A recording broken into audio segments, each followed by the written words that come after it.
वंदे दोस्तों, वाक्षी के समृद्ध बात विषय के अंतर्गत मैं वरुण कुमार आपका हार्दिक अभिनंदन करता हूं। कई बार मन में सवाल आता होगा कि सारी दुनिया ऑर्गेनिक ऑर्गेनिक इतना चिल्ला रही है, पूरे देश को ही ऑर्गेनिक कर देना चाहिए। जितनी चीज़ों में मिलावट हो रही है, अगर उस मिलावट को ही बंद कर दें और सब चीज़ों के लिए ऑर्गेनिक कर दें तो फिर मुश्किल क्या है। जब पूरे देश के अंदर केवल ऑर्गेनिक ही उपलब्ध होगा तब तो हर व्यक्ति के पास में अन्न जो है वो उपलब्ध होना आसान हो जाएगा, एडल्ट्रेशन से पूरा देश बच जाएगा और पूरा भारत जो है वो अपने आप समृद्ध हो जाएगा। अगर आपके पास में आपके कोई परिजन या आसपास के लोग ये बोलते हैं कि ये ऑर्गेनिक केवल सिलेक्टेड लोगों के लिए क्यों है, पूरे देश के लिए क्यों नहीं हो पाता, तो इस समस्या को अगर आप समझना चाहते हैं तो आज की ये वीडियो आपके लिए बहुत महत्वपूर्ण रोल प्ले करेगी। दूसरा प्रश्न जो आपके दिमाग में आता होगा वो ये कि इतना एडल्ट्रेशन और इतनी मिलावट हर चीज़ में हो रही है, सब्जियों में इंजेक्शन लग रहे हैं, आपके खाने के अंदर मिलावट हो रही है, तेल के अंदर पाम ऑयल मिलाकर दिया जा रहा है, ये सब कुछ सरकार के सामने होते हुए भी सरकार इसके ऊपर कुछ कर क्यों नहीं पा रही है? क्यों पूरा देश की जितनी भी जब अब तो सरकार काफ़ी मजबूत है और अगर वो कोशिश भी करे तो इन सारी एडल्ट्रेशन को हटा क्यों नहीं देती? सज़ा बढ़ा देनी चाहिए, लोगों को, मिलावट करने वाले को, मिलावटखोरों को जेल में डाल देना चाहिए। अगर थोड़ी सी स्ट्रिक्टनेस करे तो ये सारी चीज़ें कंट्रोल हो सकती है। तो सरकार इसके ऊपर इस तरह से एक्शन ले क्यों नहीं रही? इस समस्या को समझने के लिए आज की ये वीडियो आपके लिए महत्वपूर्ण रहेगी, ताकि अपने परिजनों के साथ, अपने परिवार वालों के साथ, अपने दोस्तों के साथ जब आपके घर में ऑर्गेनिक फूड जा रहा है और उनके घर में नहीं जा रहा, तो जब वो प्रश्न लेकर आपके पास आएँ तो आपको ये पता हो कि ये समस्याओं का समाधान किस तरह करने में आप कामयाब हो रहे हैं। आप अभी भी देश के अंदर जिन लोगों को ऑर्गेनिक फूड जो अभी खरीद रहे हैं, अपने घर में कंज्यूम कर रहे हैं, वो धीरे धीरे देश को ऑर्गेनिक की तरफ लेकर जा रहे हैं। अदरवाइज इसके अलावा कोई दूसरा ऑप्शन नहीं है जिसके माध्यम से पूरे देश को एकदम ऑर्गेनिक पे कभी हम ला सके। और इसमें सरकारें तक हेल्पलेस फील करेगी, किसान इसके अंदर हेल्पलेस फील करेगा। ये काम केवल तभी हो सकता है जब हम आपस में एक दूसरे के ऊपर विश्वास के साथ में, ट्रस्ट के साथ में आगे बढ़ें और समाज को सुदृढ़ करने की कोशिश करें। ये आपकी 21वीं सदी की सबसे बड़ी समस्याओं में से एक है, जिसमें हर व्यक्ति मिलावट करने पर और मिलावटी भोजन खाने पर मजबूर है। अगर इस समस्या से हम बाहर निकलना चाहते हैं तो समझदारी से हमें हर एक सेक्शन को समझना होगा कि वहाँ पर होने वाली मुश्किलें क्या हैं और उनका समाधान कैसे निकल सकता है। इस पे एक दूसरे के ऊपर विश्वास करते हुए, भरोसा करते हुए, ईमानदारी और निष्ठा दिखाते हुए आगे बढ़कर ही हम एक दूसरे को इस सारे संकट से बचाने का प्रयत्न कर सकते हैं और धीरे धीरे मिलकर पूरे देश को ऑर्गेनिक करने की कोशिश कर सकते हैं। तो अब समझते हैं, सबसे पहले समस्याओं को समझिए, अलग अलग सेक्शन में समस्या क्या है। ऑर्गेनिक फूड यानी कि वो भोजन हमें उगाना है जिसमें chemical, urea, chemical, pesticide, preservatives इन सब का इस्तेमाल ना हुआ हो। उगेगा कहाँ एहसान? उगेगा खेत में। खेत में कौन उगाएगा? किसान। तो किसान जो उगाने वाला है उसके साथ में सबसे बड़ी समस्या क्या है, पहले उसको समझिए। किसान के साथ सबसे बड़ी समस्या ये है कि आज के समय में वो यूरिया, केमिकल, पेस्टिसाइड डालता है। जो खेती उसकी, एक खेत के अंदर अगर उसने बीज लगाए हैं और उसको लगता है कि मेरी प्रोडक्शन जो है वो 10 टन होगी, तो जब वो यूरिया, केमिकल, पेस्टिसाइड डालता है तो डालने के बाद में 8 टन या 9 टन प्रोडक्शन हो जाती है। तो जब यूरिया, केमिकल, पेस्टिसाइड डालकर मुझे पता है कि इस खेत से मैक्सिमम प्रोडक्शन में 10 टन की ले सकता हूँ, 8 टन, 9 टन या 10 टन वो उसको यूरिया, केमिकल, पेस्टिसाइड डालकर मिल जाती है, तो वो उसके अंदर बदलाव लेकर आए क्यों? सबसे पहली समस्या ये है। तो इसीलिए उसके अंदर जो स्टेटस को चल रहा है उसके अंदर वो बदलाव लाने की कोशिश करता नहीं। चलिए, उसको ये आभास तो होने लगा है किसान को कि मैं जितना यूरिया, केमिकल, पेस्टिसाइड इस साल डाल रहा हूँ, अगले साल मुझे उससे 2 गुना या 3 गुना डालना पड़ रहा है। तो जो समझदार किसान है वो किसान ये समझ रहा है कि इससे मेरी मिट्टी बंजर हो रही है, क्योंकि अगर मेरी मिट्टी बंजर नहीं होती या मिट्टी अनफर्टाइल नहीं होती तो जो मैं अभी यूरिया, केमिकल, पेस्टिसाइड डाल रहा हूँ अगले साल भी उतना ही डालना पड़ता। अगर यूरिया, केमिकल, पेस्टिसाइड या पॉइजन्स जितने हम अभी खेत में डाल रहे हैं, अगर उसके साथ ये भी कंडीशन आ जाए कि इस साल तुम 2 लीटर डाल रहे हो, अगले साल भी 2 लीटर ही डालोगे, तो कहीं ना कहीं हम उसको किसी हद तक रोकने में कामयाब हो जाएंगे। लेकिन ऐसा है नहीं। आज से 50 साल पहले जितना यूरिया, केमिकल, पेस्टिसाइड डलता था, अब उससे कई गुना ज़्यादा, मल्टीपल टाइम्स हम उन्हें डालना पड़ रहा है। इससे 2 कारण हो रहे हैं। एक तो खाना दिन पे दिन ज़्यादा पॉइजनस होता जा रहा है। ये वीडियो आप जब 2022 में देख रहे हैं तो खाने में जितना जहर है 2023 में जब आप खाएंगे उससे ज़्यादा जहर होगा उसके अंदर। ये प्राकृतिक नियम है। और दूसरी चीज़ क्या है कि इससे मिट्टी बंजर होती जा रही है। तो कुछ कुछ किसान हैं जो इस बात को समझ रहे हैं। वो समझ रहे हैं कि अब यूरिया, केमिकल, पेस्टिसाइड डालकर जो 10 टन प्रोडक्शन होती थी, अभी तो मैं 8 टन 9 टन ले पा रहा हूँ क्योंकि मैं उतना पॉइजन ज़्यादा डाल रहा हूँ। मेरे को 2-3 साल के बाद, 4 साल के बाद में ये प्रोडक्शन नहीं मिलेगी और मेरी जब मिट्टी बंजर हो जाएगी तब सीधा मैं कहाँ आऊँगा, 8 टन 10 टन से मैं सीधा 0 टन पे। वो खेत जब मेरा बंजर हो जाएगा तो उससे मैं निकालूंगा क्या? क्योंकि खेत के अंदर जो खेती करके जो अन्न निकलेगा वो निकलेगा देसी गाय के गोबर से। तो इसीलिए जो है वो गोबर जो है वो डालने की बजाय यूरिया केमिकल पेस्टिसाइड डाल रहे हैं। अब आप कहेंगे सर ये बात समझ में आ गई, लेकिन ऐसा भी तो हो सकता है कि यूरिया केमिकल पेस्टिसाइड जितना डल रहा है साथ साथ देसी गाय का गोबर डालना भी वो शुरू कर दे और धीरे धीरे करके उस तरफ आए। एक्चुअली ऐसा नहीं हो रहा। हम जो प्राकृतिक रूप से खेती कर रहे हैं, किसान उनसे बात कर रहे हैं और वो ये कह रहे हैं कि अगर आप अपने खेत को जैविक करना चाहते हो तो आपको लगातार 3 साल यूरिया केमिकल पेस्टिसाइड को बंद करना पड़ेगा। अगर हम सोचें कि हमने देसी गाय का गोबर जो है खाद हमने ज़्यादा डाल दी, थोड़ा बहुत उससे फ़र्क पड़ेगा, लेकिन आपका खेत कभी भी ऑर्गेनिक कन्वर्ट नहीं हो पाएगा। अगर आप उसको कन्वर्ट करना चाहते हो तो आपको 3 साल के लिए यूरिया केमिकल पेस्टिसाइड बिल्कुल बंद करना पड़ेगा। 3 साल के लिए आपको पूरा देसी गाय का गोबर और ये जो जितनी भी खाद है, जो जीवामृत है, जितना भी ऑर्गेनिक जिसे मैन्योर बोलते हैं, वो सब डालना पड़ेगा। 3-4 साल लगेंगे उस मिट्टी की उर्वरकता, वो फर्टिलिटी वापस आने में, जो पहले कभी 50-60 साल पहले जो फर्टिलिटी उसके अंदर रहती थी, और तब वो हमें दोबारा उस खेत से जिसमें से 10 टन प्रोडक्शन निकल रही थी उसमें से 5, 6, 7 टन प्रोडक्शन निकालना शुरू करेगी। तो ये रियलिटी है जिसकी तरफ जाना है।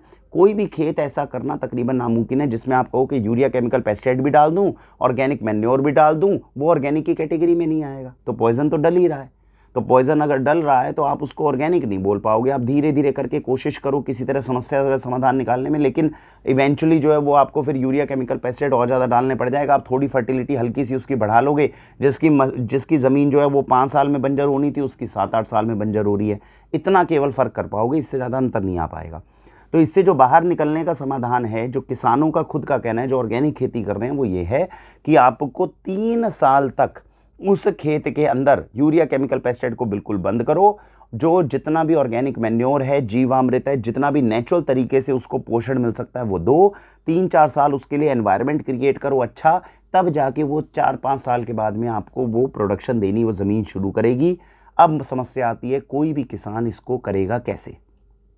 पहली बात तो 3-4 साल तक लगातार नुकसान लेना किसान के लिए तकरीबन नामुमकिन है। किसान आज अगर अपनी फसल बेचता है तो 1 साल के लिए किसी तरह 2 वक्त की रोटी जुटाता है। 3 साल के लिए हम अपने देश के किसानों को कहें कि भैया तुम ये चीज़ छोड़ दो क्योंकि तुम्हारी मिट्टी बंजर होने वाली है 4-5 साल में, तुम ऑर्गेनिक खेती जो है वो करनी शुरू कर दो और इसके साथ में जो है तुम्हारे 3 साल के बाद में प्रोडक्शन ठीक आ जाएगी। वो ये पूछेगा भाई 3 साल तक मैं अपना गुजारा करूँ कैसे? ये 3 साल तक जब मेरा खेत कोई भी प्रोडक्शन नहीं देगा उस समय पे मैं कैसे अपने बच्चों को पालूंगा? यहाँ पर एक सरकार का आपको लगेगा यहाँ पे सरकार को मदद कर देनी चाहिए। सरकार कैसे मदद करेगी? सरकार उसको 3 साल की सब्सिडी दे दे, 3 साल का उसको लोन दे दे, उसको 3 साल का लोन दे दे। ठीक है, तुम ऑर्गेनिक खेती करने की कोशिश करो, 3 साल का हम तुम्हें लोन देते हैं, आप कन्वर्ट हो जाओ, 3 साल के लिए ऑर्गेनिक खेती करो। समस्या ये है कि अगर सरकार इस तरह का लोन बांटने लग जाए लोगों को और किसान 3 साल बाद आके कहे सर हमने कोशिश करी थी ऑर्गेनिक खेती करने की, नहीं हुई, 3 साल से मैं इसमें खेत के अंदर वो डाल रहा हूँ ऑर्गेनिक मैन्योर वगैरह, लेकिन इसकी फर्टिलिटी वापस नहीं आई, तो वो सारा पैसा डूबेगा फिर। अब ये कोई एक पैरामीटर तो है नहीं कि 3 साल आप मैन्योर डालोगे और पक्का ही फर्टिलिटी वापस आ जाएगी। कुछ किसानों की आ भी जाती है, कुछ की नहीं आती। यानी कि इसके अंदर अगर सरकार इस तरह का कुछ भी अनाउंसमेंट करते हैं तो बड़े लेवल पर इसमें करप्शन होने का डर है, धांधलेबाजी होने का डर है। हो सकता है किसान वो मुआवजा जो है, वो लोन है, जो पैसा है, वही उसको हजम कर जाए और अपने खेत को, क्योंकि इतने बड़े लेवल पर इस बात को समझाना, जो हम लोग समझने की कोशिश कर रहे हैं, एक एक किसान को समझाना अपने आप में बड़ा मुश्किल काम है।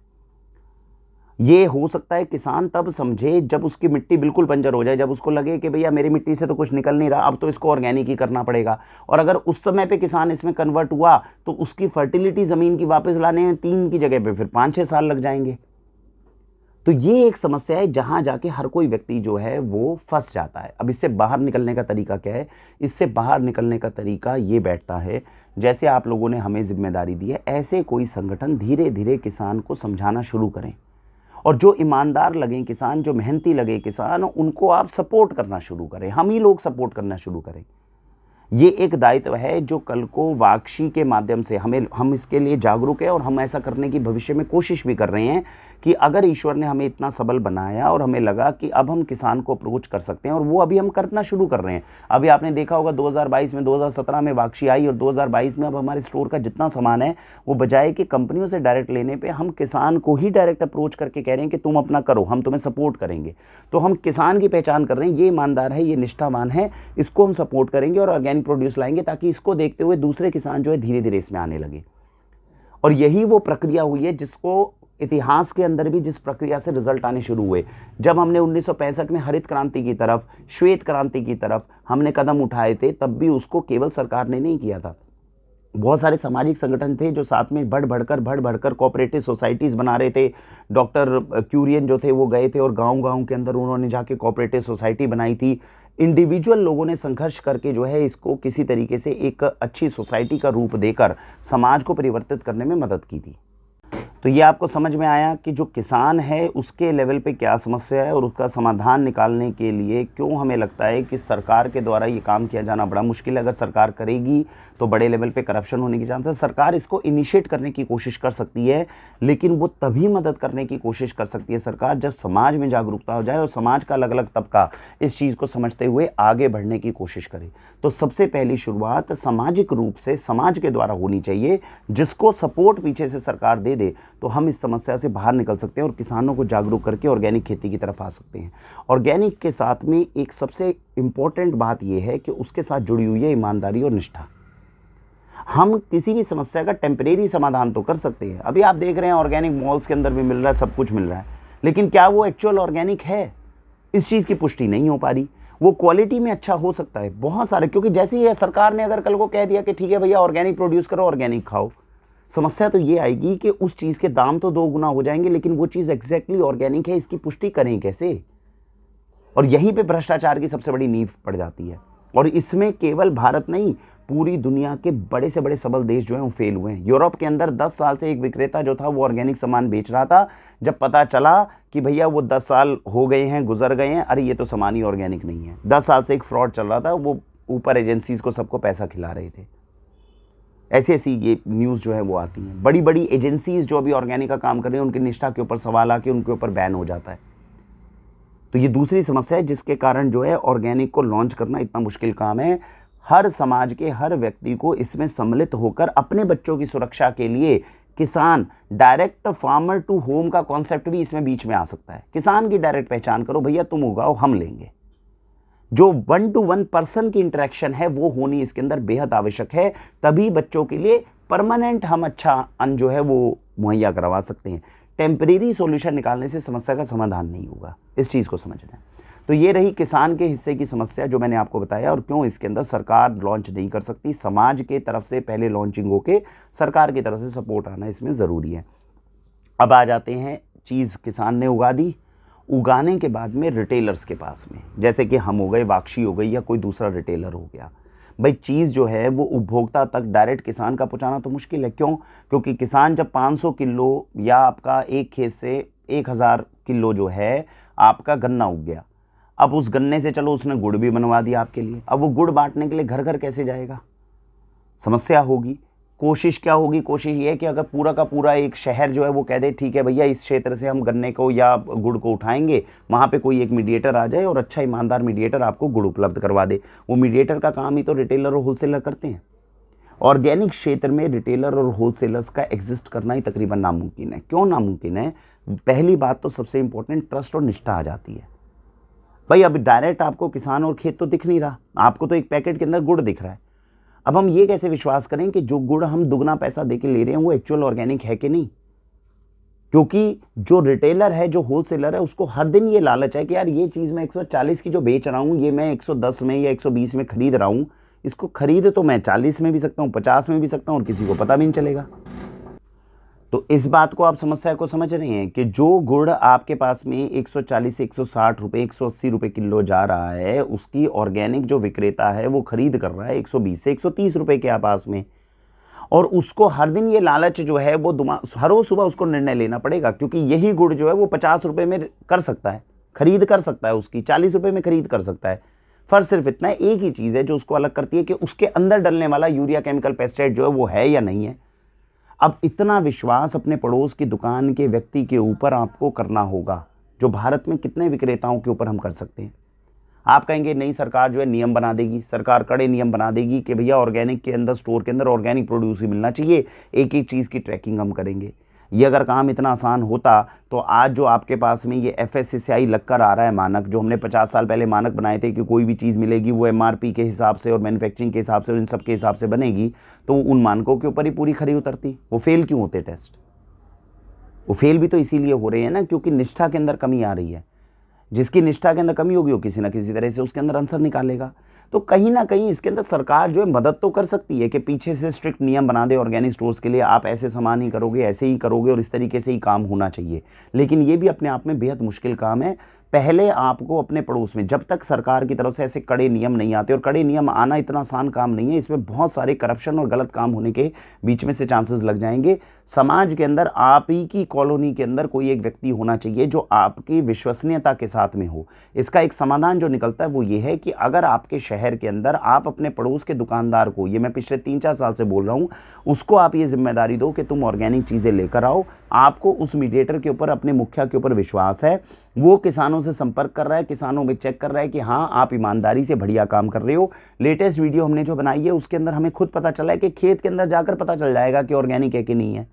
कोशिश तो करने की कोशिश करे कोई शुरू, फिर वो ऑर्गेनिक खेत से जो उसके पास में सामान आया और उसको पूरी कॉलोनी ने मिलकर कंज्यूम कर लिया।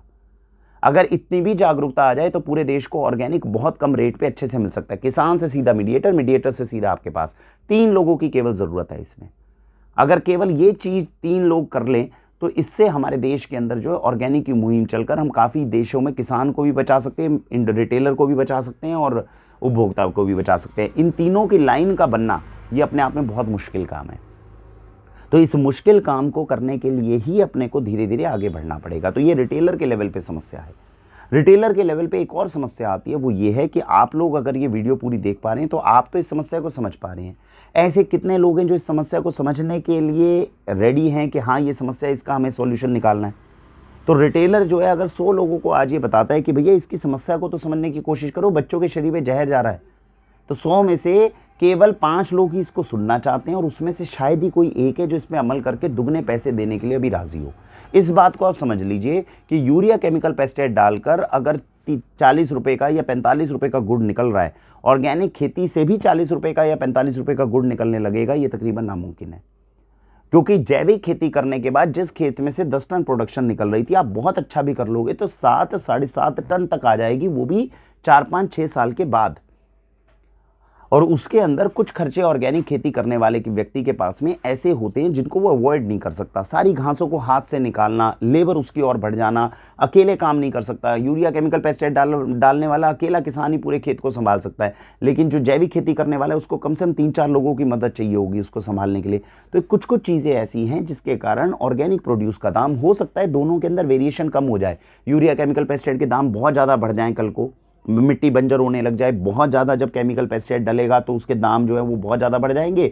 अब ऑर्गेनिक में और यूरिया केमिकल पेस्टिसाइड में बहुत कम अंतर रह गया, हो सकता है उस समय पे लोगों का जंप लगाना आसान हो।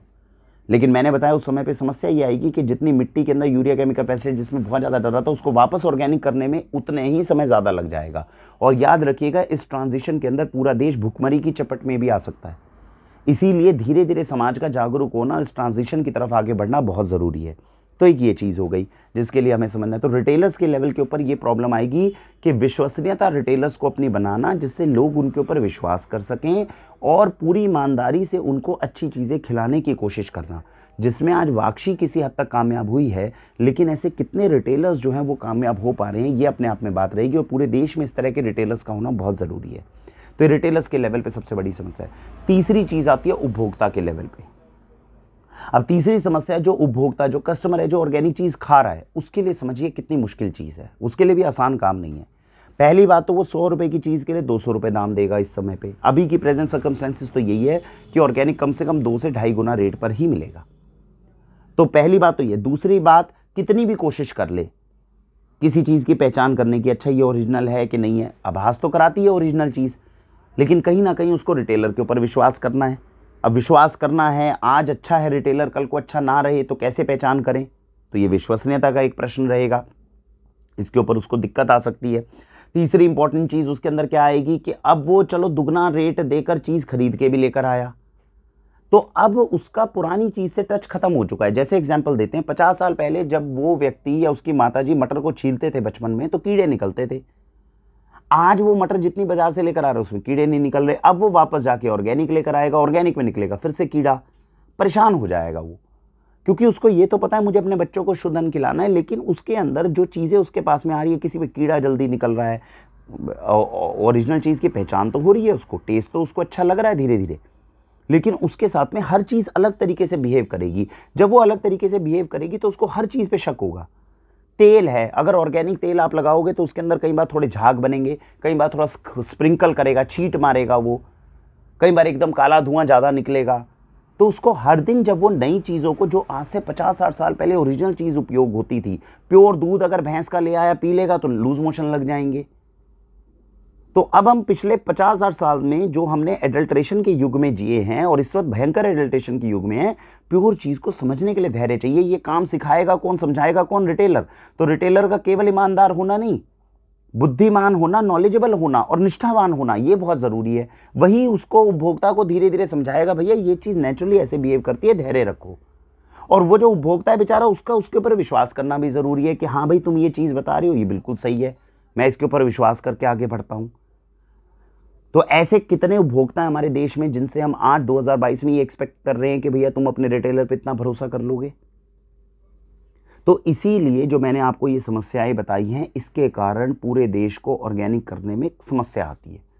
एक और प्रश्न आपके दिमाग में आएगा, अगर ये इतना ही समस्या मुश्किल है तो ये सिक्किम पूरा ऑर्गेनिक कैसे हो गया, मेघालय ऑर्गेनिक कैसे हो गया, उत्तराखंड की तरफ हम ऑर्गेनिक कैसे कर पा रहे हैं? एक चीज को समझिए, जहां पर पहले मिट्टी फर्टाइल है, जहां पे पहले से ही ऑर्गेनिक खेती थोड़ी थोड़ी होती आ रही है, वहां पर आपको पूरे स्टेट को ऑर्गेनिक करने में ज्यादा प्रयत्न नहीं करना पड़ेगा। सिक्किम में यूरिया केमिकल पेस्टिसाइड डलता ही कितना था, बहुत ज्यादा नहीं डलता था। तो आप ऑटोमेटिकली, सरकार को एकदम जागरूकता आई, सरकार ने कहा यार कम से कम यहाँ नहीं डल रहा, इसको तो ऑर्गेनिक करो, इसको तो रोको। अभी जहां ऑलरेडी यूरिया केमिकल पेस्टिसाइड डल रहा है, आप पंजाब की बात करो, हरियाणा की बात करो, कैंसर तक यहाँ फैल चुके हैं, वहां पे ऑर्गेनिक करना इज अ वेरी बिग बहुत बड़ी समस्या है वो। अभी राजस्थान को भी हमारे एक मित्र हैं जो कोशिश कर रहे हैं, बहुत अच्छे रेप्यूटेड व्यक्ति हैं राजस्थान के, वो कोशिश करें कि राजस्थान को ऑर्गेनिक स्टेट डिक्लेयर करा दें। राजस्थान में बहुत सारी ऐसी मिट्टी है जहां पे यूरिया केमिकल पेस्टिसाइड का ज्यादा इस्तेमाल नहीं होता, रोका जा सकता है, वहां पे ऑर्गेनिक किया जा सकता है। और वहां पे किसानों के अंदर बीच बीच में जागरूकता लाके, क्योंकि जिस किसान का हाथ नहीं पड़ा यूरिया केमिकल पेस्टिसाइड में, उसको आप बोल सकते हो भाई बचा लो इसको, मिट्टी बंजर हो जाएगी, उन लोगों के बीच में मत जाओ, तो वो थोड़ा समझ भी सकता है। जो बेचारा पहले यूरिया केमिकल पेस्टिसाइड बहुत ज़्यादा डाल रहा है, उस किसान को वापस ट्रांजिशन करना इतना आसान काम नहीं है। बिहेवियर चेंज के अंदर समाज को बहुत बड़े लेवल पर सोचना, जागरूक करने की आवश्यकता है। और आप सबके आशीर्वाद से वाक्षी अपनी इस जिम्मेदारी को समझती है। आज नहीं तो कल समय सही आएगा जिसके साथ में हम कोशिश करेंगे आगे बढ़कर इस तरह की जागरूकता करके पूरे देश को, क्योंकि ये बात तो पक्की है कि ये जहर का खेल जो हम डाल रहे हैं खेत के अंदर, ये 7-8 साल से लंबा चलने नहीं वाला। मिट्टी बंजर होनी शुरू हो जाएगी, जो दाम है नॉर्मल खाने के वो बहुत ज़्यादा बढ़ने शुरू हो जाएंगे। इसीलिए अभी पहले लेवल पर 2022 में जो वाक्षी कार्य कर रही है वो ये कर रही है, जितने जैविक किसान या जितनी जैविक कंपनीज़ हैं जो अच्छे से काम कर रही हैं, जिनके फाउंडर्स ईमानदार है, अच्छे हैं, उनके साथ में अच्छे रिश्ते स्थापित करने हमने कोशिश कर ली है, ताकि कल को देश को एकदम अगर ऑर्गेनिक की ज़रूरत पड़े भी तो मैक्सिमम लेवल पे हम उनको ऑर्गेनिक खिला सकें। इसीलिए हम अपनी वीडियो के अंदर बार बार आपको ये भी कहते हैं, आप कहते हैं वरुण जी 4 जगहों से घी आ रहा है हमारे लिए पर्याप्त है, हम ऑटोमेटिकली 10 गौशालाओं को सपोर्ट क्यों कर रहे हैं? आज तो 4 गौशालाओं से आपके पास घी आ रहा है, कल को अगर एकदम डिमांड बढ़ गई तो रातों रात गौशालाओं का निर्माण नहीं हो सकते। तो हम 10 गौशालाओं को समर्थन साथ साथ देते हैं। आप ये चीज़ मांगते हैं, हम आपको दूसरे वाली चीज़ इसलिए देते हैं क्योंकि वो 10 गौशालाओं को समर्थन देना ज़रूरी है। कल को एकदम डिमांड अगर बढ़ गई तो ये 10 गौशालाएं मिलके आपको थोड़ा सा प्रोड्यूस दे पाएंगी। वो 4 गौशालाओं पे अगर निर्भर रहे और उसमें से 2 गौशाला बंद हो गई तो रातों रात जो है, क्योंकि जो ऑर्गेनिक इस वक्त उपभोक्ता खा रहा है वो वापस जाके जहर नहीं खा सकता।